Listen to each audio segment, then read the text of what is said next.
So I'm a black woman who was born and raised on the south side of Chicago in a community near the Ida B. Wells that most call the Projects, now nicely coined by others as Bronzeville.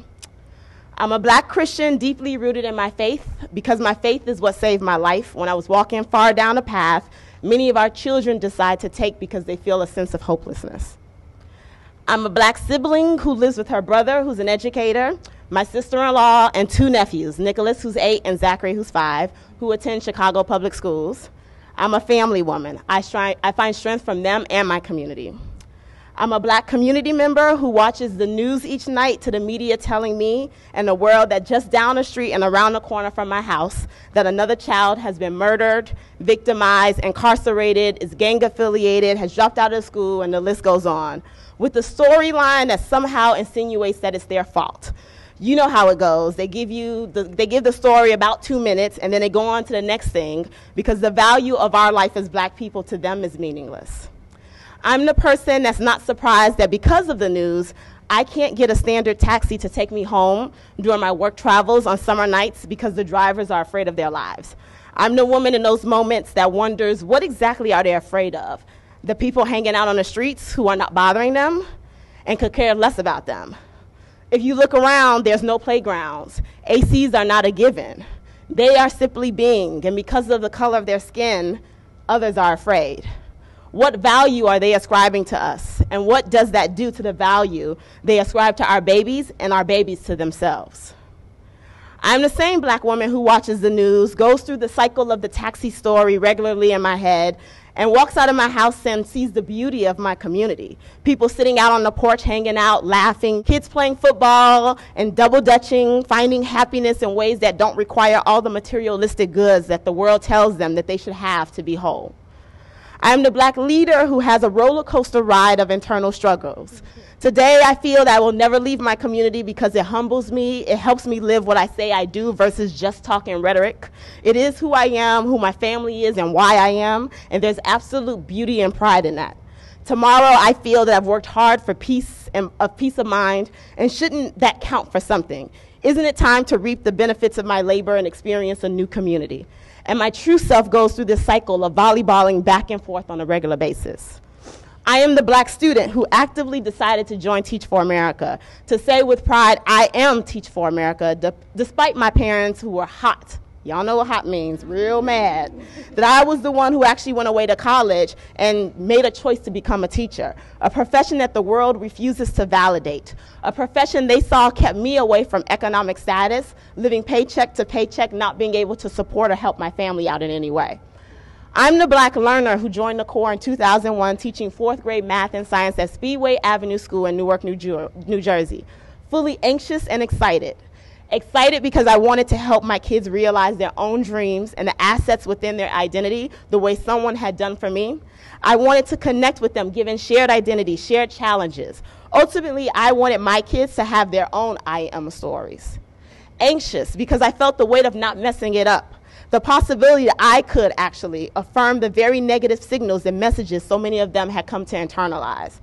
I am the woman who came to love and form a very special connection to my Aaliyah, Brianna, Elijah, Deshaun, and Demirs. And yet I'm the same woman who feels so much satisfaction that Aaliyah and Brianna are in college and culinary school right now pursuing their dreams, and Demir instead has a child and is trying to find his way. I consider what I could have done differently, seeing where they are now versus where they were with me. Ultimately, did I do enough? I am the reflective practitioner who knows I'm here before you today, privileged simply because I had the rare chance to break the cycle and attend a school that most of my friends and family members could not access. I am here before you because of revolutionaries who paved the way to make my path accessible. In 2010, it was noted that nearly 5 million black children were living in poverty in this country.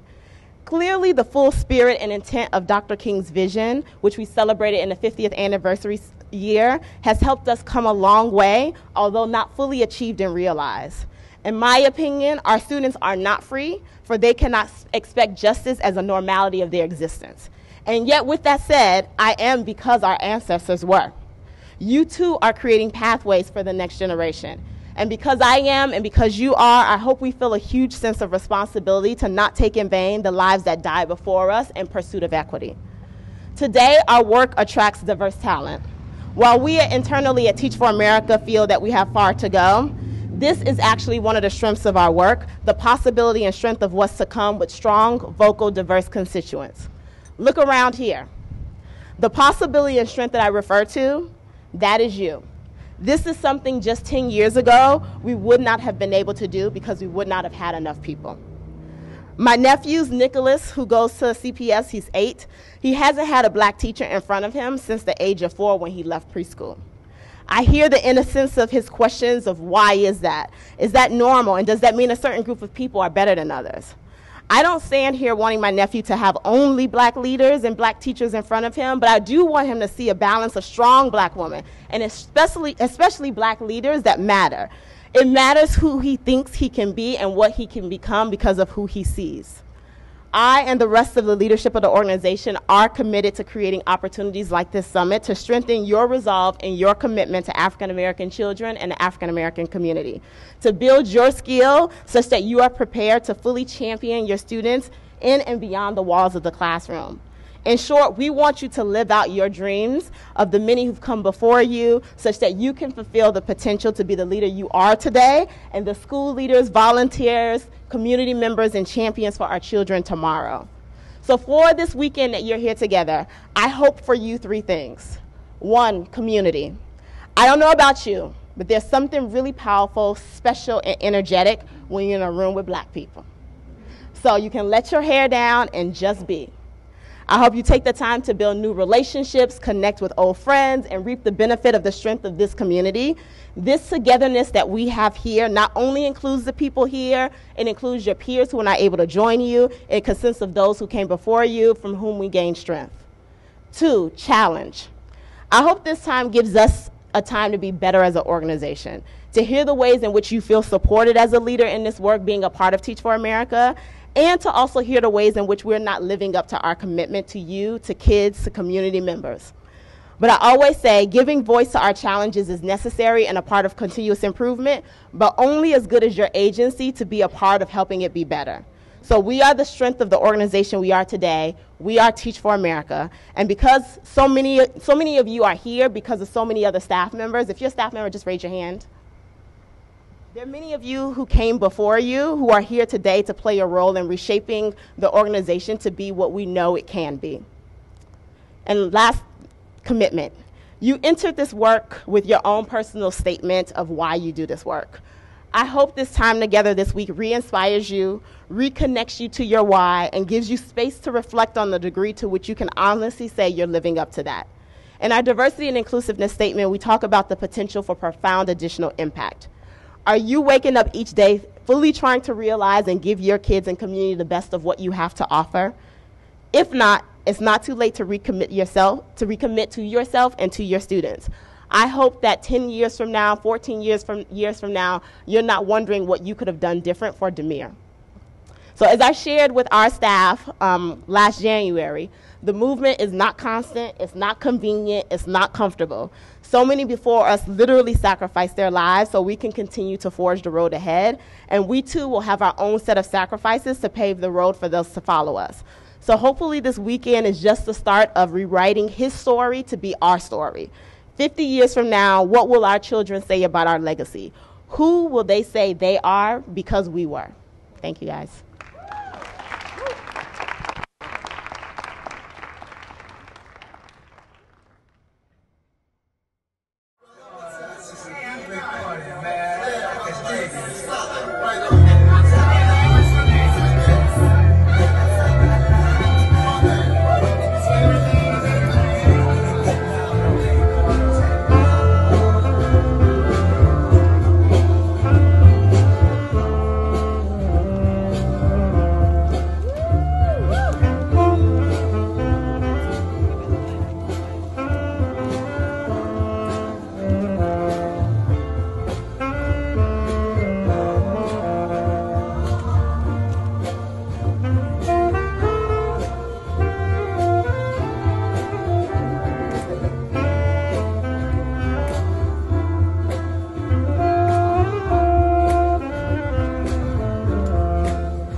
I don't know about y'all, it feels good. Like, it just, I'm getting goosebumps. Like, it feels so good to be here with all of you guys. Like, just the power in this space, in this room, and just the power for us to be able to touch someone like Avery is, whew, I mean, it feels good. So thank you. Thank you again for, flying from every single place that you guys came from, all the red eyes. Thank you. I have the lovely, lovely privilege of introducing these two people to my left. My name is Demetria Murphy. I'm an MTLD in Las Vegas, 2010 Houston Corps member. Woo, woo, Houston. All right. All right.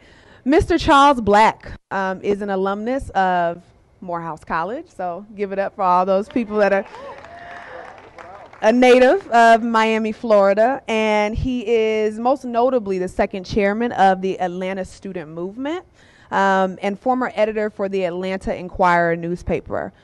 He also was one of the 8 students that was in the class taught by Dr. Martin Luther King. So just the power of having our elders here to essentially give us permission to continue this journey of leadership, I think it's just special, such a special opportunity.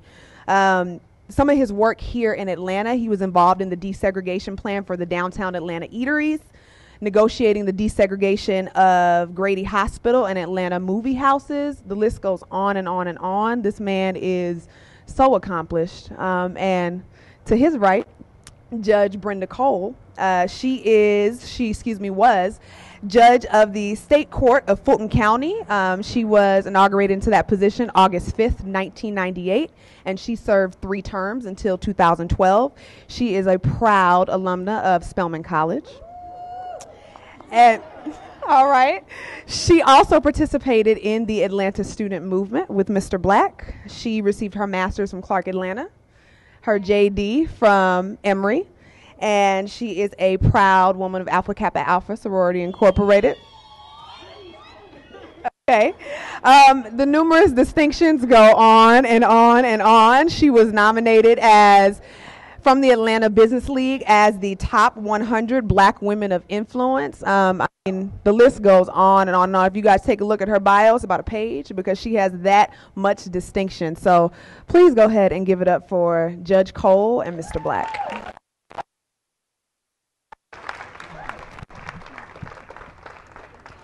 Good morning. I have 2 pressing questions. Number 1, what's going on? Is that brother bad or what? Huh? All right. My other question is, what does the fox say?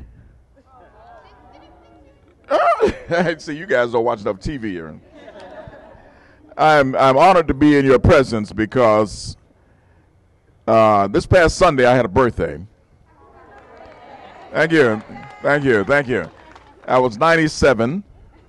You're supposed to say you sure look good for 97, isn't it? Because that ain't true. But 2 days later, I had a great-grandson born down in Florida. That was my second great-grandchild, but my first male in my lineage, and I'm real proud of that.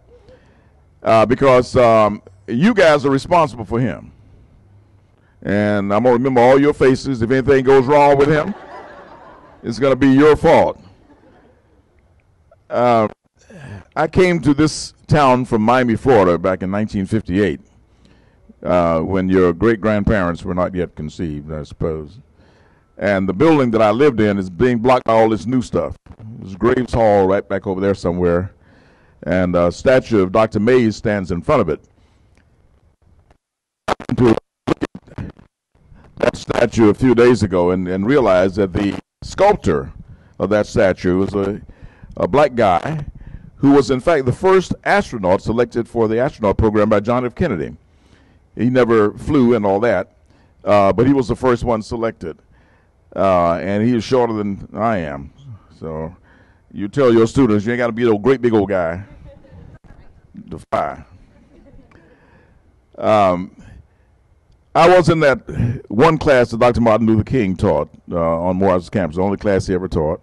There were only 8 students in it, and they rounded up a few of us and asked us to sit there and try to teach him something. It couldn't do anything. but the class was called a seminar in social philosophy. You're on the campus of Martin Luther King and now Barack Obama, since he made it this year finally, last year was it?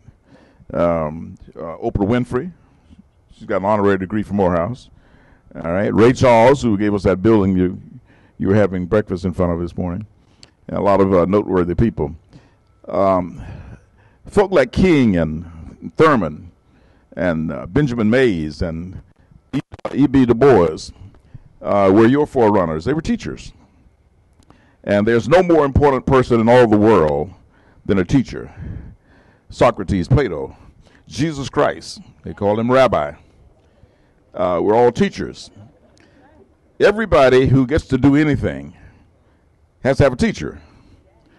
And we are very fortunate when people who have your level of accomplishment and intellect, and look as good as you do too, get to be our teachers. When I was in school, grade school and all that, all my teachers looked like you. And unlike some in the latter generations, they cared. It takes a village thing. Your teacher had responsibility for you from the whole time that you were in school till you got back home. The school took that responsibility. If you were seen on the street doing something wrong, you were chastised by any responsible adult in the community, but surely by the teacher. Spit that gum out, boy. Put your shirt in your pants. That's the kind of community that I grew up in. You are taking the responsibility of what is now the new modern civil rights movement. Whether you like it or not, you guys are civil rights warriors. The civil rights challenge of this generation is education. And before you leave, I hope you read that plaque on the wall at the end there, where Dr. King has some things to say about education. I think the educator should be the most highly paid person in our society. I knew I'd get an amen on that one, all right? And it only makes good sense because we should have the best and the brightest preparing those to follow. And one of these days, maybe we'll get to that point. But one thing that will help us to get there is that you help the kids that you have contact with to connect the dots, help them to understand the connectivity in society.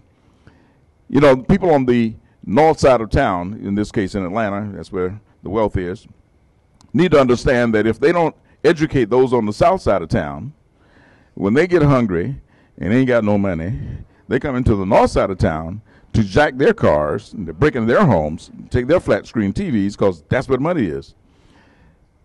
You got to understand that you got to invest in education, or you're going to invest in policing, incarceration, adjudication, and all that stuff. And that's much more costly. It's much more costly in terms of money, but it's also more costly in terms of societal loss and neglect. You're losing a whole generation of people unnecessarily. And don't think that any of this is accidental. So my little talk to you is a charge. You need to understand that many in our community have been considered expendable.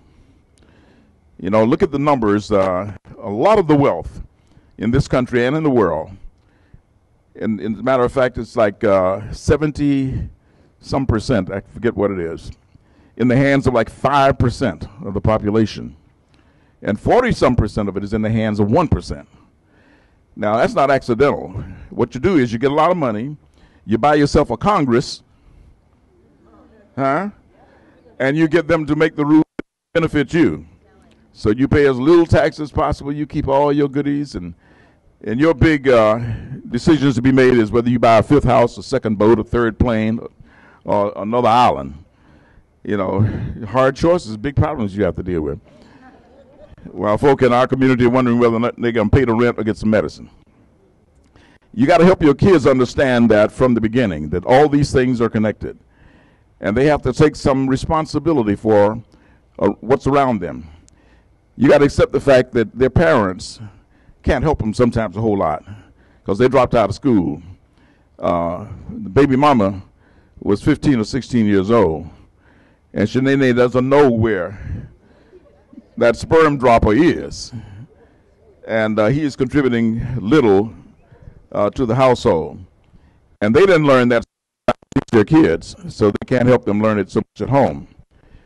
You got to be the one that can say, lean on me. You probably saw that movie. You may have to get up a little bit earlier and go to somebody's house sometimes and stay up a little bit later, thinking of how you're going to connect with little Johnny sitting in the back room who has no idea what you're talking about. There has to be some relevance to what you're trying to teach him. In his mind, he needs to understand that this chemistry you're trying to teach him has some relevance to his everyday life. This math has something to do with what's going to happen to him or not in the next few days. That his ability to speak well, to write well, has something to do with whether he eats well. Help him connect those dots and help the parents to understand and to connect those dots. Do what you can in your communities to see that they get that remedial education that they need so they can be more supportive of their kids. So they will appreciate that the kid ought to have some time and some space to do that work you sent home with him, even if they cannot help him to do it. You've got a big job on your hands, is that. And I hate to be following these ladies who did that wonderful work. I hope you remember everything they said. And the little brother on the saxophone. It just ain't fair to have me coming after that. But I want you to know that I'm counting on you. You know, I've only got maybe 100 years or so left. But when I come back, I'm going to be looking for you, and I'm going to be asking you, what'd you do? Because I've got a great-grandson. And he needs to be educated. He needs to be protected because there's still a law against driving while black, walking in some neighborhoods in Central Florida or what have you. You know, you've gotten some education, probably got some masters and PhDs up in here. And when you go on certain streets and go to various places, the first thing that we'll notice about you will not be that you're smart. Yeah, it's that you look like me, and you must be guilty of something. So we got to be concerned about all those things, and our community has to be concerned about all those things. But our kids need to be prepared in various ways, not only to provide for themselves and their progeny, but also to understand the politics around them and to help change the world. You are a movement. Ours was a movement in the 60s. And there's something that defines the movement that I always try to remind people of. It is, by definition, multidimensional. It involves deep commitment to lofty ideals on the part of a lot of people doing a lot of different things over a long period of time. So remember that about what you're doing. Reach out and involve as many in the community to do the little whatevers that they can do to help you get your job done and make the commitment. Now, some of you think that you came here just for a couple of years and you're going to go back and do the kind of stuff that the rest of the folk in the top 5% of your class are doing, go to the corporations and make a lot of money and all that. But let me tell you, this is to a great extent a one-way street. Once you've made a commitment of the kind that you have made, it's going to be hard to turn back. You're going to find yourself caring, in spite of the fact you may not want to care anymore. And you're going to stay involved in some way, whether it's in the classroom, administration, and education or not. Even if you're in a major corporation or you make a lot of money, win the lottery, whatever, you're going to find yourself needing to give back, to be involved. And I'm counting on you to do that. I want you to meet my queen. Judge Linda was the Morehouse queen when I was at Morehouse. We call it maroon and white. We knew then that Blaine would welcome you. And I want you to welcome her. I honor her as I do you.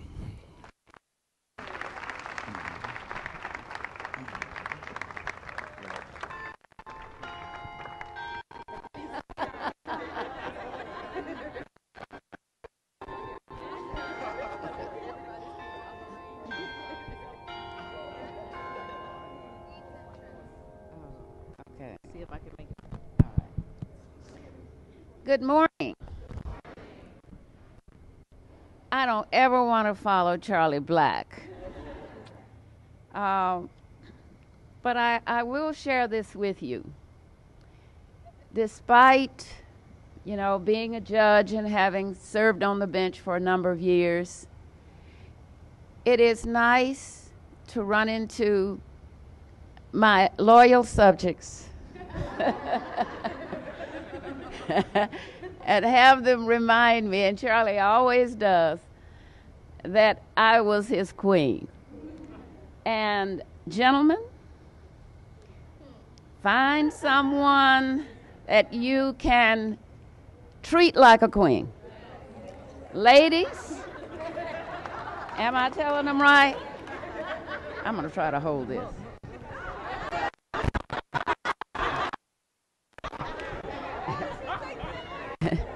I told him I thought I could handle this. But we all need someone to treat us like queens or kings. So I greet you, and it's an honor to be here this morning. I'm just, you know, sometimes I say giving back. And then I realize every time I do, I get something back. It is just a treat to be with you this morning, and I congratulate you on the decisions you have made to become a part of. Maybe I do need help with this mic. Teach for America. A daughter, granddaughter, and great-granddaughter of teachers. My father's parents did not finish high school, but my grandfather was a farmer, and his becoming a teacher is due to great teachers that he encountered along his way. My mother's parents were college graduates, but my grandfather was not really able to make a real success of his life because he was a proud black man in a time where that was not encouraged. In fact, it was discouraged. He lost job after job because he stood up for his rights. I want to tell you a little bit about me and how I got on this journey. You know that I started out at Spelman College. Before that, I was born in a little town called Joaquin, Texas. Population 500. During the time of Jim Crow. And what that meant in the school system was you got books that had been written on that were rejects from the white school. You had a school that was literally could be a one-room schoolhouse. There were partitions that divided it into 4. So when you had a big program, you just take the partitions down and it was one big room. I remember once I was asked by a visitor, "Where is your restroom?" I didn't even know what that meant. And I said, "Well, we have rooms where you can rest." But the truth was, it was an outhouse. That was the restroom. The gym, we had a great basketball team, but in order to form a gym floor, you had to outline the basketball court in lime. That was your gym. My brother, who went on to play professional football with the New York Jets, when he walked up, of course we didn't have a football team, but he walked to look on the other side of the fence at the white team, and he was run away. He couldn't even watch from the fence, from the other side of the fence. So how in the world do you come through a system like this where you're told time and time again, you cannot do this, you cannot do that because you are black? And yet we moved on. And the reason why is because we had good teachers. We had teachers that told us, you can be anything you want to be, despite the law telling us you cannot. We had teachers that, now I was fortunate to have them right up close and personal in my home. My mother taught me and my daddy was the principal. I actually left Texas to come to Atlanta so that I could get away from them, to tell the truth. But we had other teachers who I've got to tell you this little story because, and I may jump around, and Charlie, when I go over my 5 minutes, you tell me.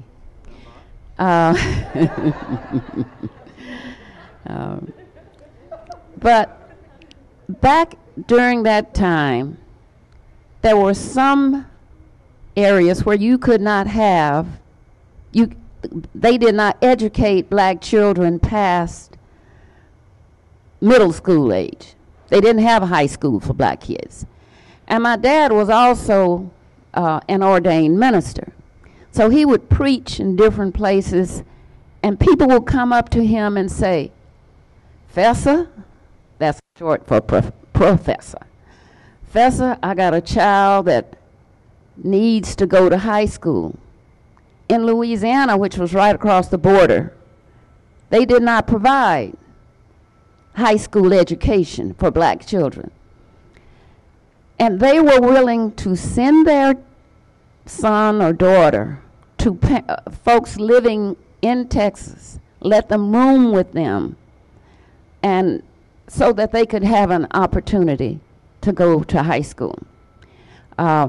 We had several such students living with us. I grew up with big sisters and big brothers who had come from other places just to get an education. That's how important education was then, and some of our parents don't know it, but it's that important now. And as Charlie said, you may be the last voice to separate these children from a life of crime or a life not fulfilling their potential, their full potential. You may be that voice. And I'm going to ask that you teach not just subject matter, but teach for success. Teach by your example. Teach attire. Teach how to dress for success. Teach by your language. And keep teaching even when you leave, because our kids need that example. And you may be that last chance. When I was at Spelman, I came to Spelman at 16, not expecting a civil rights movement. And during my second semester is when, excuse my language, but all hell broke loose. The North Carolina students had sat in, and the Atlanta students, the students from this center, they started organizing. Of course, I was a lowly freshman and had no, I was not involved in the organization of this movement. But you know, every movement needs followers. And I had sense enough to know to get involved.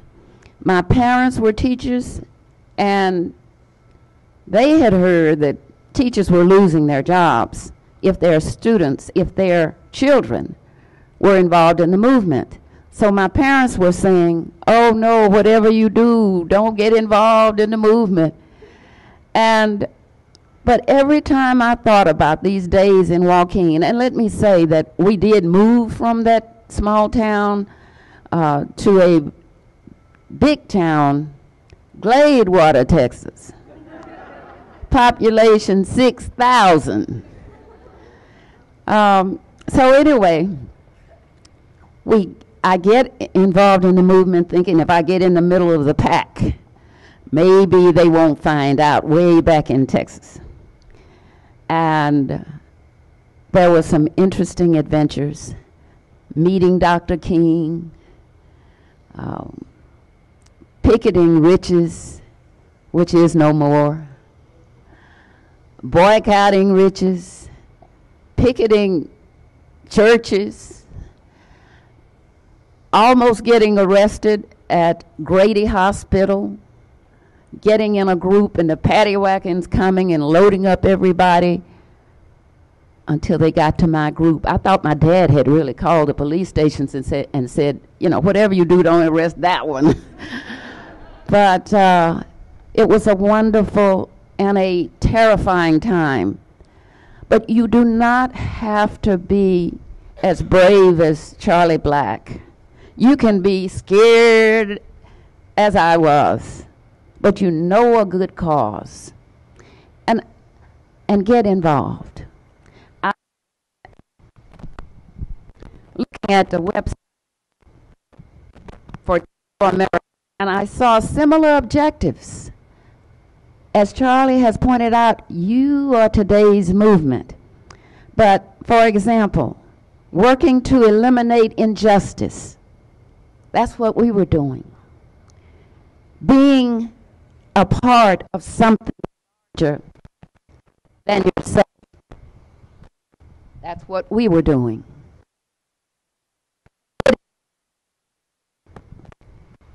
Committed to diversity. You are a part. If I can yell. You are a part of that movement. Proud of you, and I too will come back. I want to see what you're doing.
Thank you.